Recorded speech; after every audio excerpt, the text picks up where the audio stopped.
Il est membre fondateur de la Société tunisienne d'orthodontie linguale, donc il est un monsieur très actif, hein, et membre fondateur de l'Association tunisienne de recherche et études en orthodontie. Avec cela, je pense qu'on va avoir une superbe conférence. Je vous laisse la place.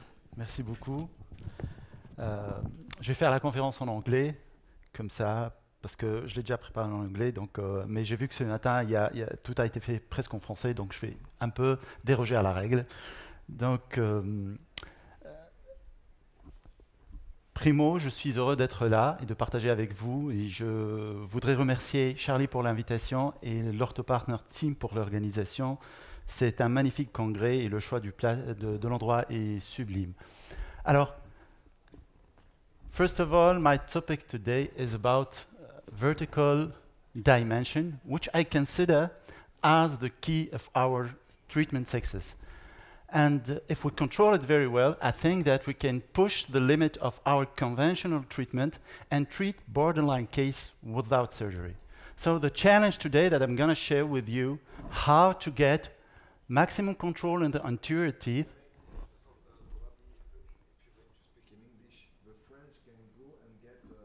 Ah, si vous voulez, je change.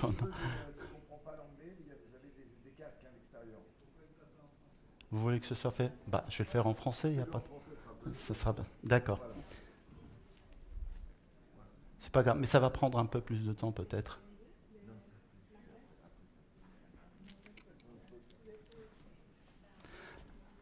Alors je reprends en français? D'accord. Donc comme je l'ai dit, c'est le sujet de cette conférence est à propos de la dimension verticale et surtout du contrôle de la dimension verticale que je pense qui est un des clés du succès de nos traitements en orthodontie. Et si on le contrôle convenablement, on peut pousser les limites de nos traitements et traiter ce que nous appelons les cas limites et les transformer d'un traitement orthodontique simple vers qui plus est partait vers la chirurgie, vers un traitement orthodontique simple. Donc le challenge pour moi, ça va être difficile, mais je vais y arriver. Donc le challenge pour moi, c'est d'avoir le maximum contrôle au niveau du secteur antérieur et de finir les cas avec un overjet et un overbite assez idéal, et pour coller aux attentes du patient, à savoir respecter des critères esthétiques et fonctionnels. Donc, grosso modo, schématiquement, je préfère finir mes cas dans cette situation plutôt que finir comme ça. Donc, de ce fait, il me semble qu'il faut un vecteur de force vertical, mais qui soit efficient. Et pour moi, la solution, c'est l'utilisation des mini-vis. Alors, au tout début, quand je voulais intégrer les mini-vis dans mon cabinet, j'étais un peu largué, comme beaucoup. Et il fallait répondre à quatre problématiques essentielles, c'est-à-dire le choix du site d'insertion, où est-ce qu'on va aller insérer nos mini-vis, le diamètre, la longueur, et quel plan biomécanique allons-nous adopter. Honnêtement, ça c'était au tout début, mais aujourd'hui, après quelques années d'exercice et tout, je réalise que le plus important, c'est d'avoir la stratégie du traitement avant le début du traitement. C'est-à-dire si on planifie nos thérapeutiques, et surtout non biomécanique, et si on sait dès le départ quel mouvement on a envie de faire et ce qu'on a envie d'éviter, il me semble que c'est plus aisé après de sélectionner le site, le diamètre et la longueur. Ce que j'utilise dans mon cabinet comme mini-vis, deux grandes familles. Il y a les mini-vis qui sont en extraradiculaire et des mini-vis en interradiculaire. Donc les extraradiculaires, c'est des mini-vis en acier.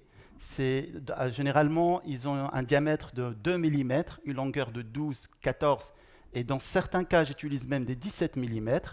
Et deux types de mini-vis en extraradiculaire, ce que nous appelons les IZC, ils sont positionnés au niveau du maxillaire, et puis les buccal shelves, et sont généralement utilisés pour la distalisation totale de l'arcade maxillaire et mandibulaire. Les mini-vis en interradiculaire, ce que j'utilise au niveau antérieur, c'est des mini-vis d'une longueur de 6 mm, d'un diamètre de 1.3, 1.4 et par moment 1.5 mm. Ils sont utilisés pour l'ingression des incisives maxillaires et mandibulaires. Au niveau postérieur, j'utilise souvent des 8 mm de longueur et puis des diamètres de 1.4 à 1.5 mm. Et généralement, je l'utilise dans les cas avec extraction pour la rétraction, dans les phases de rétraction. Et puis aussi, dans ces longueurs-là, j'utilise souvent en palatin pour combiner à des mini-vis en vestibulaire pour faire de l'inclusion au niveau du secteur, de l'intrusion pardon, au niveau du secteur postérieur. Et en technique linguale, c'est assez intéressant de les utiliser comme renfort d'ancrage. Donc pour que les choses soient claires, j'ai choisi pour vous une charte de couleurs. Donc tout ce qui est jaune, ça va être des mini-vis en extraradiculaire, les bleus en interradiculaire, et les rouges, c'est des mini-vis utilisés au niveau du secteur antérieur pour de l'ingression. Donc cette charte-là, vous allez la trouver dans tous les slides que je vais vous proposer. Comme ça, vous pouvez suivre en temps réel quel type de mini-vis j'ai utilisé dans les cas cliniques que je vais présenter. Mais au préalable, il y a sur le plan biomécanique, il y a des fondements qu'il faut rappeler, surtout en matière d'ingression au niveau du secteur antérieur. Si on place une mini-vis à une hauteur de 10 mm du plan d'occlusion et qu'on applique une force de 100 grammes, on va avoir un moment de 1000 grammes. Ce n'est pas un moment favorable, c'est un effet qu'on devrait éviter. Donc il faut faire attention, plus on augmente la force, plus on a à ce moment-là indésirable, alors que nous, ce que nous cherchons, c'est de l'intrusion pure par translation. Alors, deux conclusions essentielles. Utiliser des forces légères. Ça, c'est l'idée principale que je veux partager avec vous, parce que l'intrusion au niveau des incisives ne nécessite pas des forces importantes. Et si vous augmentez les forces, vous augmentez les effets indésirables. Donc, l'idée, c'est de toujours mesurer les forces qu'on va utiliser pour l'ingression. Et quelle que soit la situation, il faut utiliser un moment négatif, c'est-à-dire un torque négatif. Ce que je fais d'habitude au cabinet avec le Genius System, c'est de flipper, d'inverser le bracket de l'incisive centrale et j'aurai comme ça moins 14 degrés de torque au niveau antérieur. Sur un 19-25, ça s'exprime convenablement et ça me permet un bon contrôle lors de l'ingression. Si on voit quelle intensité de force il faut utiliser pour l'ingression des 4 incisives maxillaires, 100 grammes, c'est suffisant. Par contre, il faut faire attention dans cette situation clinique parce qu'il y a un effet indésirable majeur qu'on appelle ça le Boeing effect. Donc, utiliser des arcs en acier tels que 19-25 pour avoir un meilleur contrôle. Dans le cadre de l'utilisation de 2 mini-vis entre l'incisive latérale et l'incisive centrale, dans ce cas, c'est 50 grammes par mini-vis, c'est suffisant. J'utilise souvent cette situation clinique, elle est beaucoup plus intéressante, on a un meilleur contrôle, on évite le Boeing effect, mais l'astuce ici, et ça c'est très important, il faut que les 2 mini-vis soient à la même hauteur sur le plan vertical, sinon vous allez avoir ce que nous appelons en anglais le cant effect, c'est-à-dire une bascule du plan d'occlusion, et ça va être compliqué à corriger après. Donc il faut maintenir toujours à la même position sur le plan vertical.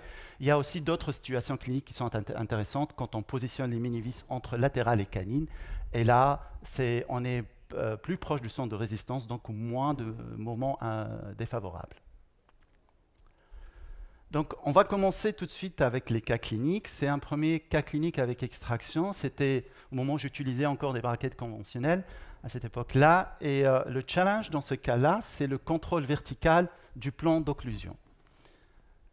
Donc, c'est une patiente qui vient me voir et son motif de consultation, c'est la biproalvéolie et le sourire gingival. Donc, 2 motifs de consultation essentiels. Si on voit un peu ce qui se passe en endobuccal, donc elle a un petit encombrement maxillaire et mandibulaire, une forme d'arcade à améliorer, et puis il y a cette tendance à l'open bite, c'est-à-dire un déficit de recouvrement vertical au niveau antérieur. Sur les analyses céphalométriques, 2 conclusions majeures. On a une biproalvéolie avec un angle interincisif assez fermé.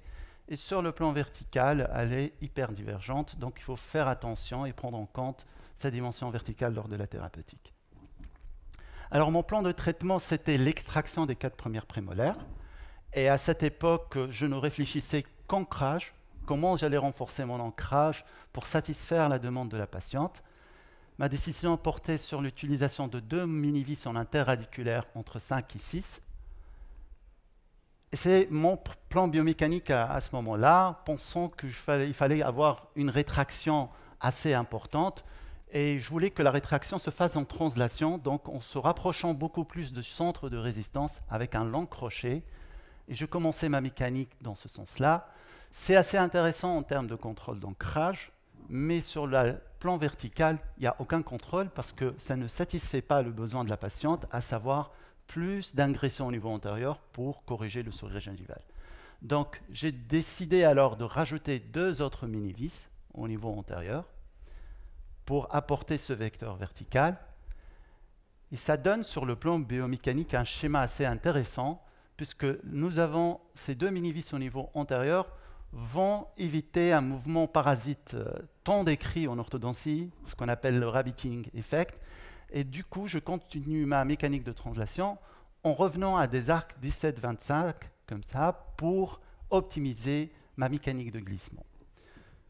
Aujourd'hui, avec le Genius System, ce que je fais est beaucoup plus simple. Et c'est la séquence d'arcs que j'utilise. Je commence toujours par un 0,14 et 0,18 thermal neti pour le nivellement et le développement de l'arcade. Et puis, on commence un léger contrôle du torque avec du 14-25 thermal neti. On continue, on progresse encore avec du 18-25. Et puis, le maximum de torque contrôle est utilisé avec le 19-25 acier. Ça, parce qu'on a un couple de force assez intéressant. Et puis, le bracket du Genius est assez précis à ce niveau-là. On laisse généralement l'arc s'exprimer pendant 2 mois. Une fois que mes dents sont préparées pour la rétraction, je place mes 2 mini-vis toujours en même hauteur. Il faut respecter les mêmes hauteurs sur le plan vertical pour avoir un meilleur contrôle du plan d'occlusion lors de la rétraction. Et je reviens vers un 17-25 acier pour optimiser ma mécanique de glissement. Je n'ai pas peur de perdre du torque parce que là, les dents sont bien préparées au début, et puis on a une composante verticale, ici, assurée par les 2 mini-vis, donc on a quelque part une rétraction aisée et bien contrôlée. On continue avec le cas, c'est le jour où je mets les contentions collées, puis on fait du contouring avec du laser pour améliorer l'architecture gingivale. Voilà le profil avant et après traitement, une amélioration assez nette. Et surtout, ce qui est important pour moi, c'est le sourire. C'est d'apporter ces 2 vecteurs verticaux-là pour corriger le sourire avec moins d'exposition de la gencive, plus d'exposition des incisives maxillaires. Et on arrive carrément à moins exposer les incisives mandibulaires et bien replacer le sourire. Et ça, c'est dû à l'usage de ces 2 mini-vis-là qui ont un vecteur vertical. Donc n'hésitez pas toujours à critiquer vos cas, essayer d'évaluer vos progrès et changer, s'il le faut, votre thérapeutique. On vient maintenant aux mini-vis en extraradiculaire. Ce que j'utilise souvent au cabinet, on appelle les ICC. C'est un mini-vis qui est placé au niveau de la crête infrazygomatique, en dehors de l'arcade. Il y a 2 emplacements majeurs qui ont été décrits par John Lin. On appelle ça ICC 6 et 7. Et personnellement, je place mes mini-vis à ce niveau-là, entre la 6 et la 7. C'est beaucoup plus intéressant en termes de volume osseux, mais l'idée, c'est de rester toujours en dehors des racines. Alors, pour la procédure d'insertion, primo, ce qu'il faut savoir, c'est des mini-vis en acier, donc c'est plus aisé de les insérer. Et puis, il faut utiliser ce qu'on appelle en anglais un long blade, c'est-à-dire un driver assez lent pour permettre une insertion aisée, étant donné que ces mini-vis sont insérés postérieurement. Et toujours avoir cette inclinaison de 60 à 70 degrés pour éviter les racines et avoir une insertion parallèle aux racines pour permettre la distalisation de l'arcade. La tête de la mini-vis doit être à 5 mm de la gencive pour éviter toute inflammation gingivale. Pourquoi ces mini-vis sont assez intéressantes? 2 indications majeures à mon sens. La première chose, c'est la distalisation de l'arcade maxillaire en bloc. Mais pour moi, l'indication la plus intéressante, c'est d'éviter les effets secondaires ou les effets indésirables des mécaniques conventionnelles. Et là, c'est le cas de classe 2 hyperdivergente. Si on a envie de corriger cette malocclusion, on cherche l'autorotation mandibulaire pour une projection meilleure du menton. Mais si on utilise des élastiques lourds en fin de traitement, c'est l'effet inverse qu'on va obtenir et ça va compliquer nos thérapeutiques. Alors, ce que je conseille, c'est d'éviter ces élastiques-là en fin de traitement. Personnellement, je les utilise pour quelques mois pour finaliser la mise en place de l'occlusion. Mais ce que je fais souvent, c'est la combinaison entre l'usage du Genius System qui va délivrer des forces légères et continues. Ça va me permettre de bien niveler, développer mon arcade. Mais pour rester dans cette philosophie de force légère, il faut faire absolument une désarticulation, c'est-à-dire éliminer l'action de la musculature périphérique pour laisser le système s'exprimer. Et finalement, j'utilise toujours des forces légères. C'est des élastiques courts utilisés dès le début du traitement. Dans les cas de classe 2, c'est de 3 à 5 ou de 4 à 6. Ça n'impacte pas le plan d'occlusion. Ça a beaucoup plus un impact vertical. Et ça simplifie nos thérapeutiques dès le départ. Quand je dis élastique léger, ça ne dépasse jamais les 2 onces. Alors sur le plan biomécanique, comment marchent ces mini-vis en extraradiculaire? Donc ils sont positionnés éloignés du centre de résistance. Donc du fait, on aura toujours des mouvements parasites.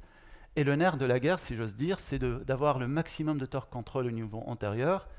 Et puis, il faut faire attention à la bascule du plan d'occlusion au niveau postérieur. Donc, on rajoute une classe 3, des élastiques de classe 3 à composante verticale pour bien contrôler le plan d'occlusion. J'insiste toujours qu'il faut coller de 7 à 7, sinon on va avoir un dénivelé entre 6 et 7 à ce niveau-là. Alors, pour augmenter le torque avec le Genius System, c'est assez simple. Le slot est assez précis, donc il y a moins de perte de torque. Avec le 1.1925 AC, ça marche très bien. Sinon, pour augmenter le torque, on peut utiliser des arcs pré-torqués de 20 degrés. Et c'est des arcs en ET qui permettent un contrôle optimal du torque, mais c'est toujours un contrôle léger, sans douleur pour le patient. C'est un torque qui est positif de la 12 à la 22. Ce que je fais pour avoir un torque positif au niveau de la canine, c'est que j'utilise le bracket de la deuxième prémolaire mandibulaire, qui est à moins 16, et je le retourne et je le mets au niveau de la canine maxillaire. Ça permet d'avoir plus 16 de torque. Sinon, une autre astuce sur le plan clinique, c'est d'utiliser un long crochet pour se rapprocher du centre de résistance. Et à ce moment-là, on évite les classes 3 composantes verticales. On va voir comment ça marche cliniquement. C'est un cas que je vais vous proposer étape par étape. Et c'est un patient qui est hyper divergent, qui vient au cabinet. Et son souci majeur, c'est de fermer sa béance et ce diastème entre 31 et 41. Donc, dépluser, c'est une béance assez importante qui s'étend derrière les canines. Et on a une importante classe 2, droite et gauche. En faisant en fait les analyses céphalométriques, alors la première chose que je fais souvent, c'est d'analyser l'index de l'auteur facial pour voir où est-ce que j'en suis sur le plan vertical. Et là, je suis en dehors de cette zone bleue qui est réservée au traitement orthodontique. Je suis beaucoup plus dans un cas de chirurgie, donc à qui il faut certainement proposer de la chirurgie, beaucoup plus de traitement d'orthodontie. Mais la demande du papa, c'était de tout faire pour éviter la chirurgie. Donc dans ces situations-là, j'ai toujours recours au mini-vis pour avoir un meilleur contrôle vertical et surtout contrôler mes plans d'occlusion pour pouvoir corriger la situation sans faire appel à la chirurgie. Mais tout d'abord, on attaque le cas, ça c'est le premier jour. On a parlé le haut et le bas, le premier jour. On met en place nos boîtiers, c'est du Genius System, pour commencer avec des forces légères. Des cales postérieures pour la désarticulation. Et je demande à mes patients de faire des exercices de tonification au niveau de sa musculature, de sa massétérine, pour m'aider à faire de l'ingression au niveau postérieur. Et pour en fait faire cette rotation du plan d'occlusion, je rajoute des élastiques légers antérieurs de 2 onces pour commencer le travail. Donc ça marche assez bien, mais pas suffisamment, à mon sens, pour corriger la béance au niveau antérieur. Donc à ce niveau-là, je commence le travail avec les mini-vis. Je mets des mini-vis en interradiculaire entre 5 et 6. La même chose, mais du côté palatin, et on commence l'ingression postérieure du plan d'occlusion. J'utilise souvent des tongue tamers, ce qu'on appelle c'est pour rééduquer la langue. Et on commence le travail. Les choses se mettent bien en place. mais là, il me reste une classe 2 à ce niveau-là. Donc on arrive à corriger la verticale, mais la classe 2 persiste. Alors j'ai besoin d'une distalisation en masse de l'arcade maxillaire. Dans cette situation, j'enlève les mini-vis du côté palatin et vestibulaire et je mets en place des ICC, c'est-à-dire des mini-vis en extra-radiculaire pour déplacer l'arcade maxillaire. Donc l'occlusion se met en place et la clé du succès, c'est d'être en extra-radiculaire pour avoir ce déplacement en masse de toute l'arcade. J'aime bien cette diapositive parce que ça montre la réelle différence entre des mini-vis en extra et en interradiculaire. Les mini-vis en extra-radiculaire, qu'on appelle ICC, quand on prend une radio panoramique, on les voit sur toute leur longueur. Et ça, c'est dû à la procédure d'insertion parce que ces mini-vis sont insérés à la verticale. Ce n'est pas le cas des mini-vis palatines qui sont perpendiculaires donc, au palais, au rebord alvéolaire, donc elles paraissent plus courtes. Donc c'est ça la différence entre ces deux mini-vis et ça apparaît très bien avec une radio panoramique. Donc essentiellement, c'est la procédure d'insertion qui fait la différence. Donc c'est le résultat final. On a fait une greffe pour améliorer le contexte parodontal. Le patient est assez content. Je pense qu'on a rétabli la situation. Des photos du cas de progrès, du sourire du patient. Et ça a fait plaisir d'avoir ce genre de résultat, en tout cas pour le patient. Une autre situation clinique, et là c'est dans le cas inverse des classes 2 avec de la supraocclusion, où il est intéressant de combiner les deux types de mini-vis, des mini-vis en interradiculaire au niveau antérieur pour faire de l'ingression et deux ICC postérieurs pour faire de la rétraction en même temps. Donc, c'est le résultat final. Malheureusement, la patiente voulait être débaguée avant son mariage. Donc, on a laissé en place les mini-vis. Peut-être qu'elle acceptera ma proposition de faire des aligneurs et continuer le travail dans ce sens. Toujours est-il, le plus important, c'est le plan biomécanique. Et cette combinaison de ces deux mini-vis-là va apporter en fait deux moments de force qui s'opposent. Et finalement, la composante finale de la force, c'est cette flèche rouge-là qui va nous permettre de corriger, faire de l'ingression. C'est très utile dans les cas de classe 2 avec de la supraocclusion. Et ça peut être aussi un bon protocole pour le traitement du sourire gingival. Donc c'est le résultat du sourire. Elle a à faire une gingivectomie pour améliorer la situation, mais toujours utile, c'est une ingression assez efficace.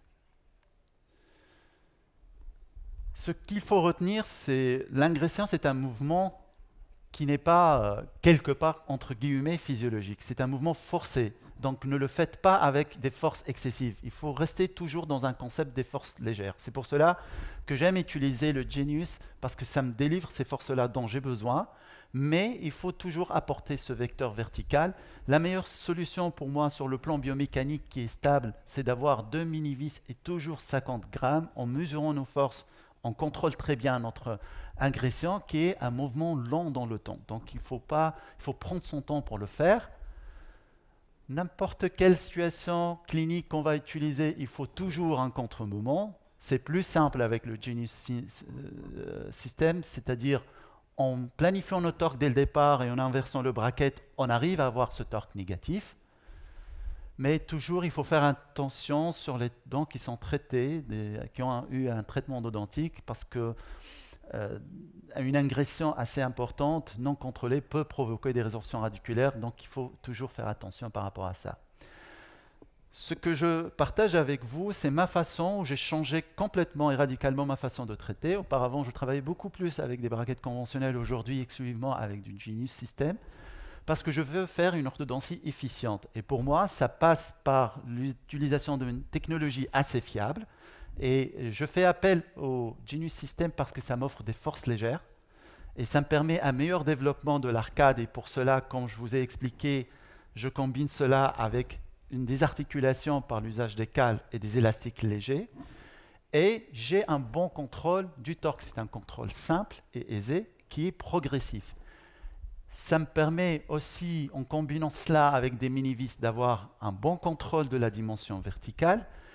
Et les mini-vis ont deux avantages majeurs. C'est de faire des mouvements qu'on souhaite, mais c'est d'éviter les mouvements, les effets néfastes et indésirables des mécaniques conventionnelles. Donc ça fait que mes traitements sont beaucoup plus simples, beaucoup plus prévisibles, et je ne compte pas certainement sur la coopération du patient, du moins je compte moins sur sa coopération pour avoir des résultats fiables. Je vous invite à adhérer à notre groupe où là on partage des cas, et je pense que c'est la meilleure façon de progresser ensemble, de partager des cas. Je voudrais remercier professeur Kolailat qui a eu l'idée de lancer ce groupe et qui fait un travail formidable parce qu'il n'arrête pas de partager. Je ne sais pas comment il a cette énergie-là de toujours proposer, et ça m'amène à travailler plus. Et voilà un des cas que j'ai partagé. Et c'est aujourd'hui, en fait, la donne a complètement changé. Et si je vous dis que c'est plus aisé, parce que ce que je fais dans des cas de béance, par exemple, c'est que je fais le collage supéinf le même jour, je planifie mon torque en inversant les braquettes pour contrôler mes torques dès le départ. J'utilise des élastiques légers dès le départ.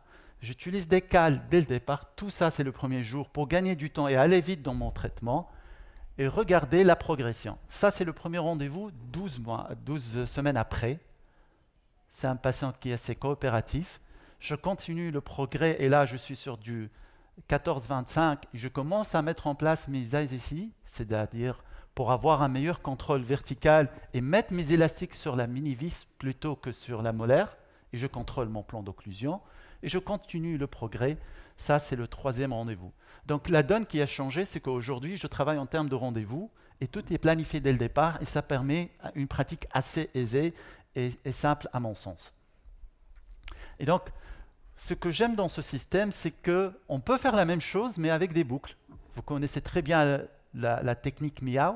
Et c'est un Miao effect, mais qui est réalisé en fait simplement par des forces légères et continues, et en restant toujours dans cette philosophie-là, ça nous permet d'avoir des mouvements compliqués, mais avec plus de simplicité. Et voilà le sourire du patient. C'est un changement assez important et assez radical. C'est plus la même personne. Et ça, en quelques rendez-vous.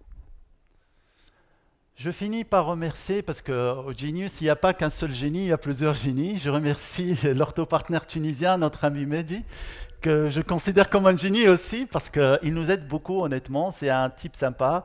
Il est là pour nous supporter dans nos manifestations. Elle est là pour lui conseiller, pour nous booster aussi, pour faire aller de l'avant. Et ça, c'est une photo qui a été prise au dernier Genius Summit à Paris. C'était des moments agréables. Je remercie aussi Charlie parce qu'il nous fait vivre des moments inoubliables. Et c'est tout l'intérêt de partager ensemble et de se rencontrer. Donc, je vous remercie pour votre attention. Je serai heureux de recevoir vos commentaires, vos feedbacks, vos questions. N'hésitez pas à me joindre. C'est toujours un plaisir de partager avec vous. Et je vous remercie pour votre écoute. Merci pour cette excellente présentation, très clinique, et des bras se lèvent. Bilal. Yeah, man, thank you so much. It was a great presentation. Thank you. Thank you for the kind words. And I just have two questions for you. First question is, I see that you place your front micro-implant in between the central and the lateral incisor. Is there any specific reason for that? Why don't you place them between the lateral and the canine? Okay. That's the first question. And the second question, if you have a midline discrepancy and you want to move the whole upper jaw backward, how do you deal with a midline? Do you move one side more? Do you put more force on one side, or you just use it for more time? And where do you place your stops? Sorry, now it's becoming three questions. So Yes. where do you place your stops? Because whenever we deal with sliding mechanics, the wire slides on one side more than the other. So if you have a midline problem, Yes. do you add more force on one side, Yes. or do you use more time on that side, more time of retraction? Yes. I don't know if I made myself clear. Yeah, it's okay. Thank you so much. I'll try to answer in English or in French. Or French, it's okay. It's okay. French, ok. Donc, si j'ai bien compris, la première question, c'était par rapport à l'emplacement des mini-vis. pourquoi on choisit entre centrale et latérale plutôt entre canine et latérale. En fait, le cas que j'ai présenté, c'était une combinaison entre les deux. C'est-à-dire, si je place mes ailes ici, je veux rétracter tout en corrigeant un souris gingival et plus d'ingression. Donc, je préfère aller dans la situation entre incisive et latérale et centrale. J'ai plus de torque à ce niveau-là qui va être contrecarré par un moment négatif qui est procuré par la rétraction. Mais c'est vrai que si on n'utilise pas des mini-vis au niveau postérieur et qu'on a envie d'une ingression du plan d'occlusion antérieur, il vaut mieux se le placer entre canine et latérale. Et en ce moment-là, c'est vrai qu'on est proche du centre de résistance, on a moins de contre-moments négatifs. Donc, à mon sens, ça dépend de la situation clinique. Sinon, pour la rétraction en masse, c'est vrai que là, on règle nos forces, c'est-à-dire il y aura plus de traction d'un côté plus que d'autre, et il faut suivre cela sur le temps. Donc c'est ce que je fais au quotidien, donc au cabinet à ce niveau-là. Une autre question? J'en ai une. Ah, Catherine. Attends, je terminerai par la mienne.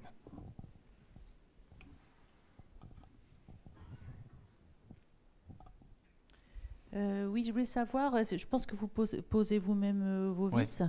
Et est-ce que les vis extra-roots, out the roots, sont faciles à poser? Est-ce qu'elles ne posent pas de problème aux patients? C'est juste au niveau pratique? Est-ce qu'il n'y a pas de douleur au niveau de la muqueuse? Parce que nous, à Paris, on ne trouve pas beaucoup de... Moi, personnellement, je ne les place pas moi-même, mais... Et voilà, est-ce que c'est compliqué à faire ou comment ça se passe? Honnêtement, en fait, moi, je suis passé par un apprentissage. C'est-à-dire qu'au début, c'était pas simple. Déjà, il faut bien repérer l'emplacement où on va insérer la mini-vis. En général, je viens au niveau de la ligne micro-gingivale, je commence à 90 degrés. Dès que je suis au niveau de l'os, j'incline et je commence à passer un peu à 70 à 70 degrés. Mais comme c'est des mini-vis en 2 mm de diamètre, il faut y aller là. En termes de pression, j'avertis le patient à la main. C'est pour cela que j'ai dit, pour que ce soit aisé, il vaut mieux utiliser des mini-vis en acier et des mini-vis autoforantes. Donc ça va très vite et c'est plus simple. Parce que là, je n'ai pas parlé des buccal shelves au niveau mandibulaire. Là encore, avec de l'os cortical, c'est un peu plus compliqué. Donc c'est une sacrée pression. J'informe le patient dès le départ, mais il n'y a pas de douleur. L'essentiel, c'est qu'il n'y a pas de douleur. Sinon, les patients ne vont pas adhérer. En fait, si on insère au niveau de la ligne muco-gingivale, comme je l'ai dit, il faut laisser au minimum 5 mm en dehors de la gencive, sinon on ne va pas retrouver la tête de la mini-vis après. Mais c'est vrai que ce qu'il faut gérer après, c'est la douleur. Et je donne des antalgiques le jour même et j'informe le patient qu'il va avoir de la douleur les premières 24 heures, mais après ça va aller. J'ai deux questions. La première rejoint ce que vous venez de dire. Au niveau antérieur, comme il y a... la racine des incisives maxillaires qui est inclinée au niveau palatin, de combien de millimètres laissez-vous la tête des microvis sortie pour que la chaînette de traction ne vienne pas toucher la gencive? À peine 2 mm. 2 mm, ça suffit? Ça me suffit. D'accord. Autre question, dans vos cas d'extraction avec sourire gingival, si j'ai bien compris, vous avez extraction avec un ancrage maximal, vous avez vos vis postérieures extra roots et des microvis antérieures. Vous placez toutes les vis en même temps, dans la même phase de traitement, ou vous faites d'abord la rétraction et après l'ingression du plan? Idéalement, c'est d'y aller le jour même, mais honnêtement, par moment, ça m'arrive dans des cas, en fait, je fais ça de façon séquentielle pour que le patient puisse adhérer, mais le plus souvent, ils ont du mal à accepter les mini-vis au niveau antérieur.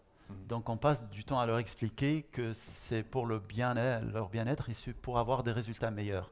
Mais je n'ai pas de protocole précis. Idéalement, c'est de mettre le tout au même jour, mais ça, il faut bien préparer les patients par rapport à ça. Donc, très bien. Dernière question, excuse-moi, ça va être rapide. Après, on passe à la pause, puisque finalement, on va décaler la présentation de Catherine. Je te donne la main après, excuse-moi.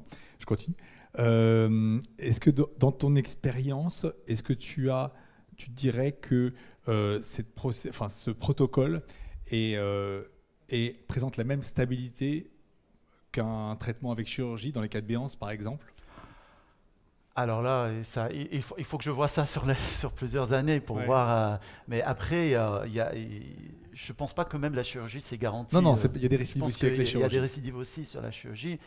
Mais après, je pense que c'est un protocole assez intéressant. Ouais. Et puis, ça répond à une demande particulière. Chez nous, en tout cas en Tunisie, le coût de la chirurgie, ça devient un peu exorbitant et beaucoup de patients préfèrent des solutions alternatives.